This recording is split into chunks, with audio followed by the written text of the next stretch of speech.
Bonjour à tous, donc on se retrouve pour l'épisode 4 et dernier épisode en fait de cette leçon. Donc la dernière fois, je vous avais demandé de compléter au crayon de papier à partir des informations qu'il y avait dans la fiche jointe ce schéma qui récapitule un peu toutes les informations, enfin tout ce qu'on a dit.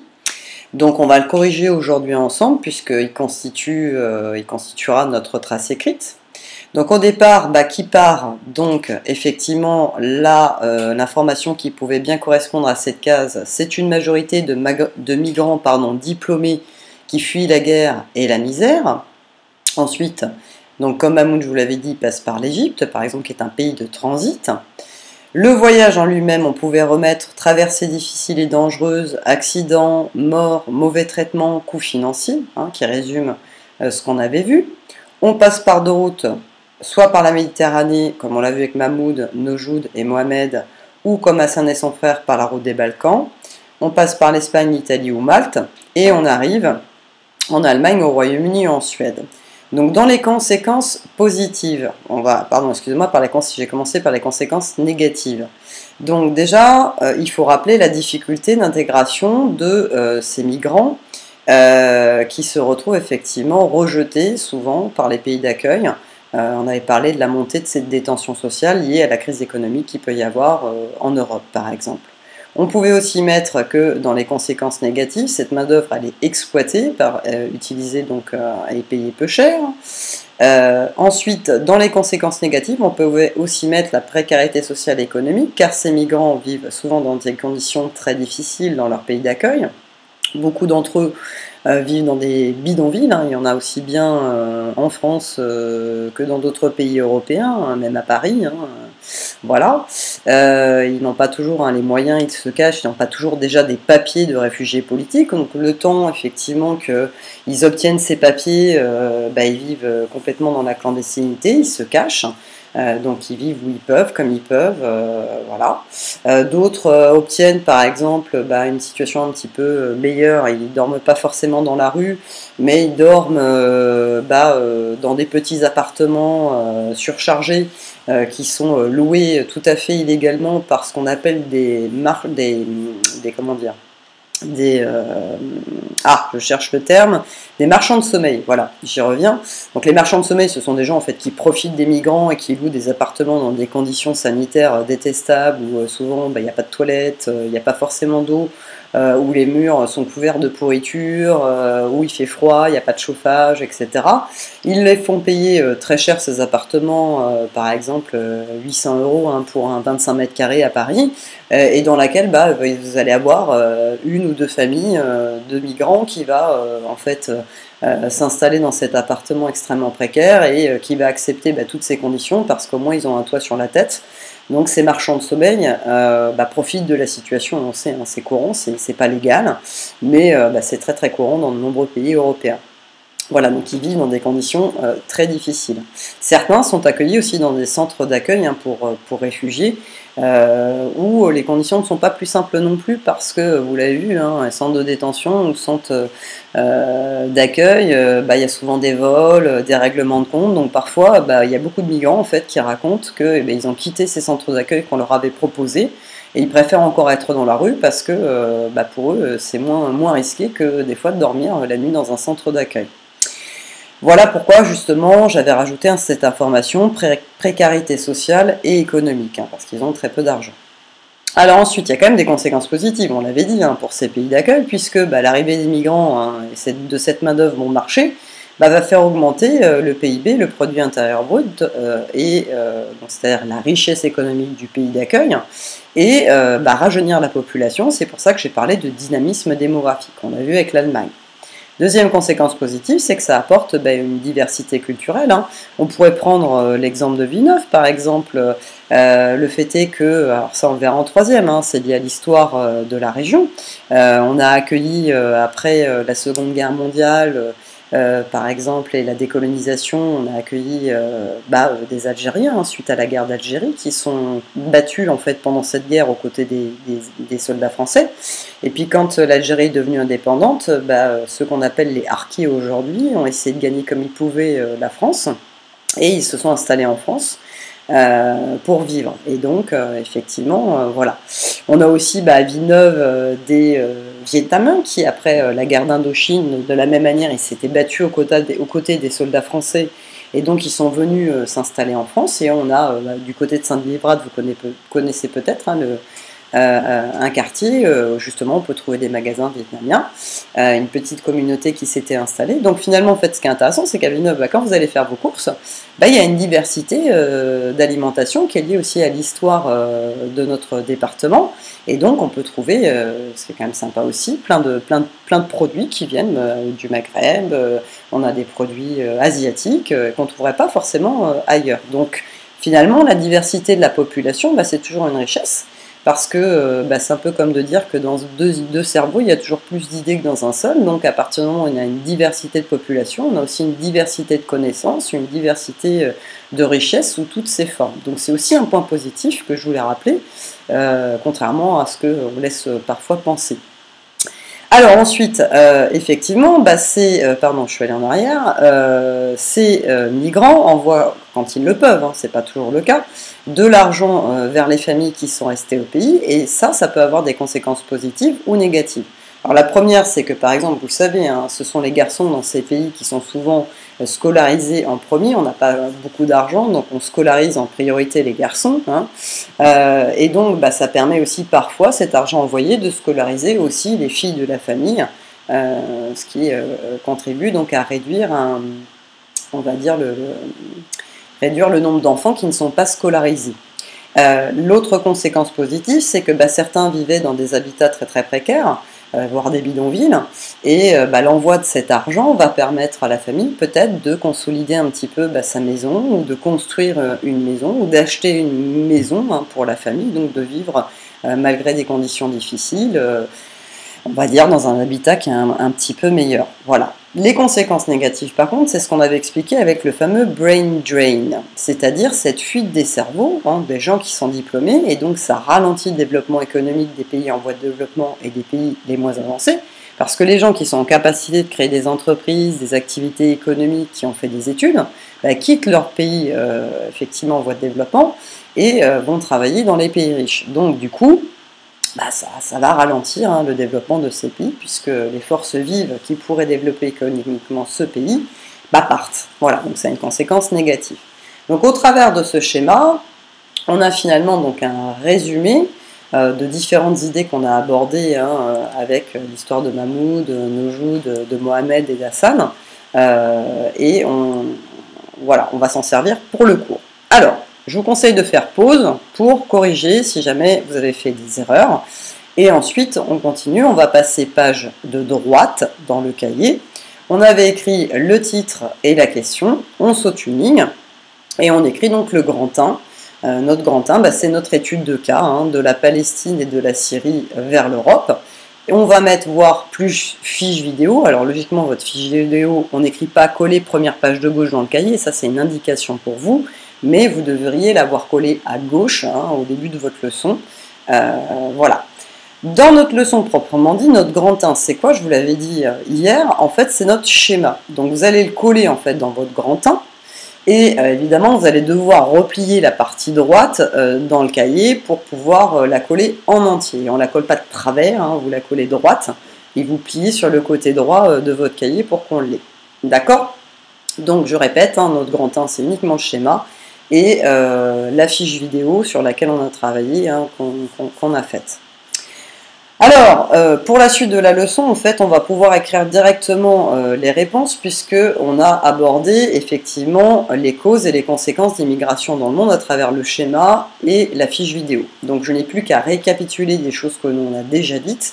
Donc je suis désolée, mais aujourd'hui vous allez écrire plus que d'habitude, parce que c'est des choses qui sont évidentes. Donc, causes et conséquences des migrations dans le monde, petit a, les causes. Alors, le premier facteur d'immigration, en fait, est économique. Ça, c'est la première, c'est le plus important, en fait.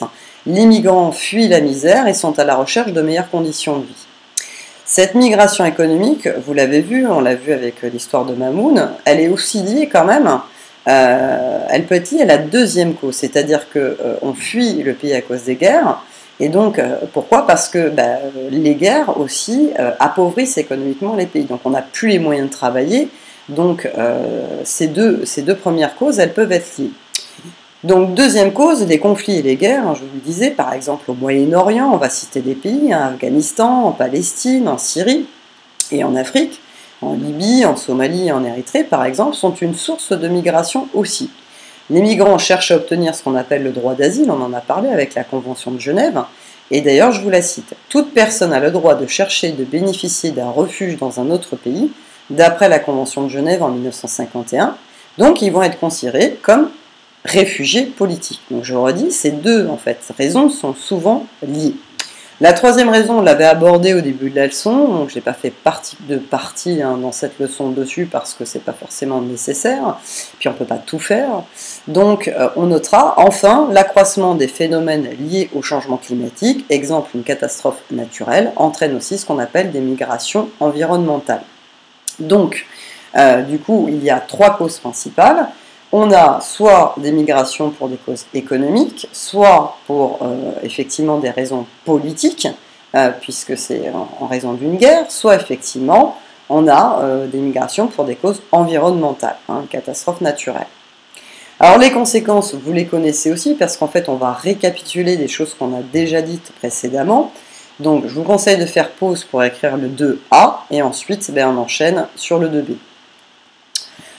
Alors oui, le 2B est aussi long, je sais, si j'étais en classe, je suis sûre que vous auriez râlé, hein, pour dire un gros mot, mais effectivement, on a déjà parlé de tout ça, donc je fais un résumé côté leçon, on ne va pas réétudier d'autres documents, puisqu'on peut déjà se servir de tout ce qu'on a fait. Donc ce petit b aussi, on peut le mettre en rapport dans notre schéma avec la case, enfin les cases, où il y avait marqué conséquences positives et négatives. Donc je vais un peu récapituler ce qu'on a dit. Alors, les migrants gardent souvent un lien avec leur pays d'origine. On l'a vu, ils envoient de l'argent à leur famille et ils participent au développement économique du pays. Mais l'émigration de travailleurs diplômés, brain drain, fuite des cerveaux, ralentit aussi le développement économique des pays de départ. Dans les pays d'accueil, les migrants se concentrent dans les métropoles où ils constituent une main-d'œuvre souvent exploitée, un contrat de travail précaire, ils sont payés peu cher, ils ont de bas salaires. Et face à la crise économique européenne, ils sont de plus en plus rejetés, comme le montre la montée des partis politiques d'extrême droite. On parle de partis xénophobes, hostiles aux étrangers en Europe. Pourtant, l'immigration est un facteur de développement économique des pays riches, comme l'Allemagne, et de rajeunissement de la population européenne. Donc en fait, ici, j'ai résumé les informations qu'on avait vues en partie dans notre schéma. D'accord? Donc encore une fois, vous faites pause. Je sais que je vous demande de beaucoup écrire cette fois-ci, mais qu'on va faire moins d'activités aujourd'hui. Alors, on en arrive à une carte pour vous montrer et un peu sortir de nos deux études de cas, puisqu'on a étudié deux pays, la Syrie, la Palestine, et effectivement, c'est bien de voir aussi les choses quand même à l'échelle mondiale. Donc vous avez en rose les principales régions de départ des migrants, c'est-à-dire voilà d'où on part, région de départ, tout simplement, voilà, d'immigration. Et puis vous avez en vert les principaux pays d'accueil des migrants, c'est-à-dire les endroits que veulent atteindre les migrants, d'accord?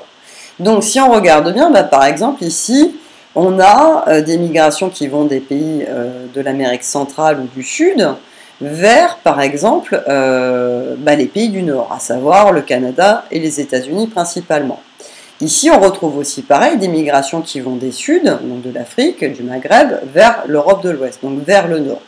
Et ici, on retrouve aussi pareil, par exemple, des migrants chinois qui décident d'aller travailler au Japon, de migrer au Japon. Donc on est aussi plutôt de côté nord-nord. Donc sud-nord. Donc la plupart du temps, les migrations sont sud-nord. Mais on s'aperçoit que c'est plus le cas. En fait, aujourd'hui, comme je vous l'ai mis ici, les migrations sont tout azimut. Pendant très longtemps, effectivement, je vous aurais fait un cours il y a 10 ans, la plupart des profs d'histoire géo concluaient que les migrations étaient des pays pauvres, donc de l'hémisphère sud, vers les pays riches de l'hémisphère nord. En fait, aujourd'hui, c'est beaucoup plus complexe que ça, parce que les migrations vont dans tous les sens. Et je vais vous le montrer, il suffit de regarder la carte. Par exemple, si on prend aujourd'hui entre l'Europe de l'Ouest et l'Europe de l'Est, on a des migrations qui vont des nord vers les nord. On reste entre pays du nord. Alors c'est les pays d'Europe centrale et orientale qui sont plus en retard économiquement.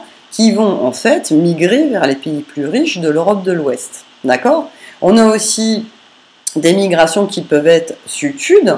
Par exemple, on a des migrants égyptiens, des Égyptiens qui vont aller travailler dans les États du Golfe. Pourquoi? Parce que ce sont des États pétroliers et donc ils vont aller travailler dans les champs pétroliers des États du Golfe. Donc là, on est dans une migration sud-sud. Donc si je récapitule, il y a aussi bien des migrations des Suds vers les Nords, hein, comme je vous l'ai montré, mais il y a aussi des migrations de Nord vers le Nord, et on a aussi des migrations entre pays du Sud vers le Sud, par exemple, ici aussi entre l'Afrique centrale qui viennent travailler en Afrique du Sud, parce qu'on l'a vu en 5e, c'est un des pays les plus riches du continent africain. Donc aujourd'hui, en fait, les migrations, elles sont absolument dans tous les sens. En fait, résumer les migrations des Suds vers le Nord, ce serait être caricatural. Aujourd'hui, en fait, il y a plusieurs pays qui sont développés, aussi bien dans les pays du Nord que dans les pays du Sud, où vous avez de nombreux pays émergents. Et donc, effectivement, les pays pauvres ou les pays en guerre, ils vont se diriger vers les pays les plus proches d'eux. Ils ne vont pas forcément aller traverser à l'autre bout du monde. Donc, voilà, hein, par exemple, ça c'est un bon exemple. Alors, vous allez avoir en document joint une carte. Il va falloir essayer de la compléter, de la colorier de la même manière. Donc, ici, vous allez colorier exactement pareil, par exemple en vert, les pays d'accueil des migrants. Vous allez colorier à peu près en rose ou en rouge les pays de départ des migrants. Et puis, vous allez faire des flèches pour montrer, en fait, justement, les directions à la fois sud-nord, nord-nord, ou sud-sud, hein, pour bien montrer que ces migrations sont dans tous les sens. Donc je vous montre la carte que vous allez avoir à compléter à partir de celle-ci, en regardant celle-ci. Donc ici, je vous ai mis foyer d'immigration, donc ça c'est les pays de départ qu'on avait tout à l'heure en rose, en fait, ou en rouge si vous voulez. Je vous conseille aussi de souligner parce que dans la fiche avec la carte, je vous ai mis la définition. Qu'est-ce que c'est qu'immigrer? C'est une population qui part d'un pays pour s'installer dans un autre pays. D'accord? On est un émigré quand effectivement on émigre, on part de son pays pour aller vers un autre pays. Par contre, quand on est par exemple, admettons, hein, Madame Venant, comme je vous le dis souvent, elle décide d'aller s'installer en Italie pour faire des cours d'histoire-géographie. Quand je vais me retrouver en Italie, hein, pour faire des cours d'histoire-géographie, pour les Italiens, en fait, je serai une immigrée. Parce que je me suis installée dans un pays et je viens d'un autre pays, je viens de la France. Donc l'immigration, c'est quand on s'est installé dans le pays. Donc attention, émigration, il y a un M, immigration, il y a deux M. Hein. Donc simplement, c'est une question de mouvement. Alors ensuite, vous allez tracer aussi, donc les flèches, je vous avais dit, pour montrer le sens des migrations dans tous les sens, et une limite nord-sud qui reste et qui demeure, que je vous ai mis en tiret ici, vous l'avez, en petit tiret rouge. Donc je vous laisse le temps aujourd'hui, comme aujourd'hui principalement en fait on a à recopier le cours et à colorier cette carte, c'est pour ça qu'on ne fera pas beaucoup plus d'activités, ça va déjà bien vous occuper. Pour conclure, donc quand vous aurez fait ça, effectivement on va passer à la conclusion. Alors, on se rend compte effectivement que les migrations se font dans tous les sens. Qu'elles soient légales ou clandestines, elles sont en forte augmentation dans le monde. Donc je vous ai trouvé les statistiques les plus récentes. Aujourd'hui, vous avez 272 millions de migrants en 2019, d'après l'ONU. Mais il faut bien que vous vous rendiez compte que par rapport au discours, on a l'impression d'être envahi par les migrants. Comme je vous ai toujours dit, en fait, un chiffre n'a pas de sens si on ne le rapporte pas en termes de pourcentage. Qu'est-ce que c'est que finalement 272 millions de migrants? On se dit, effectivement, ça fait beaucoup. Mais beaucoup, c'est quoi? En réalité, ce n'est que 3,5% de la population mondiale. Donc les migrants représentent une minorité de gens. Donc tous les discours, effectivement, que vous entendez parfois qui sont un peu extrêmes, sur l'invasion de migrants, être envahi par 3,5% de la population mondiale, c'est pas non plus colossal. Surtout que ces migrants se répartissent, vous l'avez vu dans la carte, dans tous les pays du monde. Il y a des migrants partout. Donc ça reste des chiffres qui sont relativement bas en termes de pourcentage. Ces migrations, elles sont tout azimut. En fait, je commente la carte. Elles peuvent être des Suds vers le Nord, donc principalement, j'ai pris un exemple d'Amérique du Sud vers les États-Unis. Elles peuvent être du nord vers le nord, par exemple de l'Europe de l'Est vers l'Europe de l'Ouest, et elles peuvent être de pays du Sud vers d'autres pays du Sud, exemple de l'Égypte vers les États du Golfe. Alors je sais que si on avait été en classe, vous m'auriez posé une bonne question, à savoir pourquoi je mets un S à Sud et pourquoi j'en mets pas à Nord. Donc je vous l'expliquais aussi en 5e, pour ceux qui étaient avec moi, c'est que souvent, en fait, avant on parlait des pays du Nord et des pays du Sud. Quand effectivement on s'aperçoit que dans le Sud, les pays n'ont pas du tout le même rythme de développement économique, hein. Il y a à la fois des pays, les pays moins avancés, vous avez qui sont parmi les plus pauvres, on a les pays en voie de développement, et puis ensuite on a les pays émergents qui sont encore plus développés économiquement. Eh bien les géographes ont considéré qu'on ne pouvait plus parler des pays du Sud comme s'ils étaient tous pauvres de la même manière, donc on a ajouté un pluriel pour montrer que ce sont quand même des pays très différents, hein. On ne peut pas tous les mettre dans le même sac, alors que les pays du Nord sont globalement tous à peu près développés. Voilà pourquoi il y a un S à Sud et qu'il n'y en a pas à Nord. Alors, on met voir carte de synthèse, l'immigration internationale, hein, celle que vous venez de colorier. On n'oublie pas, j'espère, d'avoir colorié la légende. Et on conclut sur le fait que toutes les régions du monde donc, sont concernées par l'immigration, il n'y a pas de pays qui y échappe, mais les flux migratoires restent principalement internes aux États. Il faut vous rendre compte quand même que soit effectivement la plupart des migrations, en fait, les gens migrent à l'intérieur de leur pays ou ils migrent vers le pays voisin. D'accord? Donc je vous laisse écrire ce grand 3 et faire pause sur la leçon. La leçon est donc terminée de géographie et on commencera certainement notre leçon, mais entre-temps je vais essayer de vous monter une petite évaluation, parce que déjà on n'avait pas fait d'évaluation sur la Révolution, vu qu'on était pile entre les deux au moment du confinement. Et par contre, pour cette leçon de géographie, vous aurez une évaluation que je vais vous préparer, donc je vous conseille de commencer à réviser votre leçon, et dans une semaine à peu près, je vous proposerai une évaluation où vous pourrez me déposer vos copies sur Pronote. Je vous expliquerai tout ça pour que ça ne soit pas compliqué. Allez, je vous souhaite à tous une bonne après-midi, une bonne journée et un bon week-end. Et je vous remercie aussi de votre attention. Voilà, allez, à très bientôt!